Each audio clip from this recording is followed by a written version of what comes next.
Bun găsit, doamnelor și domnilor! În cadrul emisiunii electorale Eu cu cine votez, invitat astăzi este domnul arhitect Victor Tarhon, președintele Consiliului Județean Tulcea și candidatul Partidului Democrat Liberal pentru un nou mandat în perioada 2012-2016 pentru această funcție. Domnule președinte, v-aș ruga să ne vorbiți astăzi în cadrul acestei emisiuni despre realizări și proiecte în legătură cu apa și canalizarea în județul Tulcea. Da, așa cum făceam vorbire cu alte ocazii, imediat după ce am intrat în exercitarea funcției de președinte a Consiliului Județean Tulcea, am organizat o discuție cu toți primarii aleși, solicitându-ne să ne pună la dispoziție mie și colaboratorilor mei, specialiștilor din Consiliul Județean, toate, să le spunem, nevoile pe care le sesizaseră în teritoriul administrativ al unităților administrativ-teritoriale pe care acum le conduceau, în așa fel încât să ne facem o idee despre tot ceea ce înseamnă nevoi la nivelul județului Tulcea sub aspectul rețelei rutiere, a rețelei edilitare și, aș putea spune, social-culturale. Am avut foarte multe luni, aș putea spune, de muncă și într-un final s-a născut un mega program care, de comun acord cu primarii, a fost prioritizat pe perioada mandatului, respectiv 2009, că 2008 era deja în parcurs, 2009, 2010, 2011 și 2012. Am reportat, pot spune, după acești 4 ani de zile, suficient de multe succese, în sensul că v-am vorbit cu altă ocazie despre ceea ce a însemnat infrastructura rutieră. Acum, dacă ne cantonăm în zona rețelei edilitare, vreau să vă spun că și aici am beneficiat de accesarea de fonduri europene. Este vorba de programul intitulat PNDR, Programul Național de Dezvoltare Rurală. Sunt acele măsuri celebre de care probabil că au auzit inclusiv locuitorii, măsuri care au fost gândite să vină să modernizeze satul românesc și nu numai.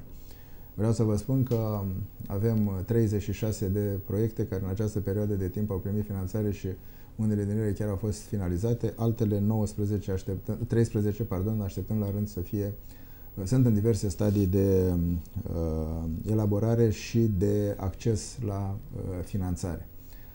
Suntem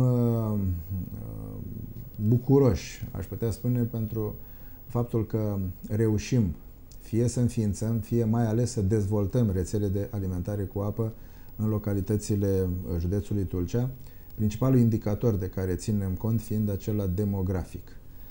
Pe de altă parte, mai avem o tară și probabil că este o tară a trecutului, nu foarte îndepărtat, și anume acela că nu am gândit concomitent realizarea de alimentări cu apă cu canalizare. Deci, în materie de canalizare, localitățile județului Tulcea sunt foarte slab reprezentate. Noi avem o rețea de localități de 133, sunt 133 la număr, din care numai circa 20 au rețele de canalizare moderne, dacă pot spune așa.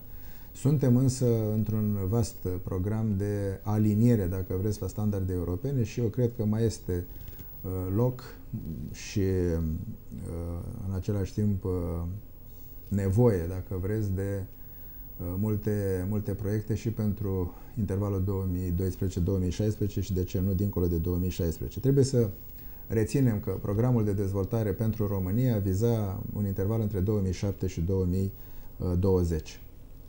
Aș vrea să vă mai amintesc faptul că noi suntem un județ binecuvântat de Dumnezeu, însă am avut reale probleme privitor la nivelul de autofinanțare, dacă aș putea spune așa, al bugetului Consiliului Județean. Lucrul acesta este extrem de important pentru că nu poți să te dezvolți dacă nu ai niște rezerve financiare. Pentru că, în general, bugetul este rezolvat acoperirii cheltuielilor materiale. În cadrul cheltuielilor materiale, cele mai importante capitole fiind acelea salariale. Și atunci, dacă nu reușești să ai niște surse complementare, extrabugetare, cum se numesc, care să le rezervi dezvoltării, este clar că, virgulă, condamne acel teritoriu, fie că este județ, fie că e municipiu, oraș sau comună, la subdezvoltare sau la stagnare.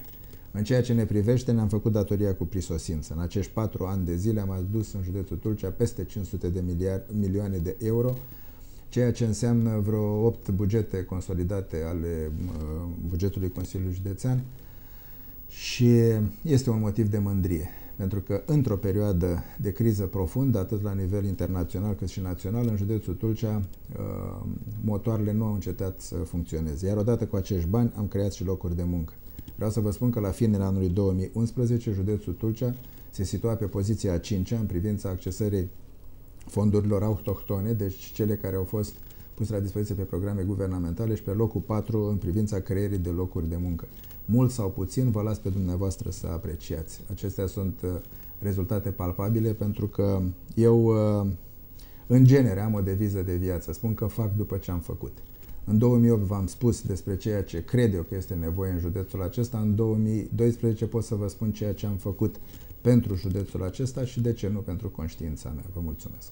Mulțumesc și eu, domnule președinte. Ultima întrebare. Poziția pe buletinul de vot a Partidului Democrat Liberal la alegerile din 10 iunie 2012. Poate că așa a vrut soarta sau bunul Dumnezeu, suntem pe poziția 1, poate să fie o premoniție de bun augur, rămâne de văzut. Poziția 1 pe buletinele de vot, veți găsi Partidul Democrat Liberal, candidații Partidului Democrat Liberal la funcțiile de consilier județean și președinte. Mulțumesc și succes! Vă mulțumesc foarte mult dumneavoastră și telespectatorul dumneavoastră și gândul cel bun pe 10 iunie.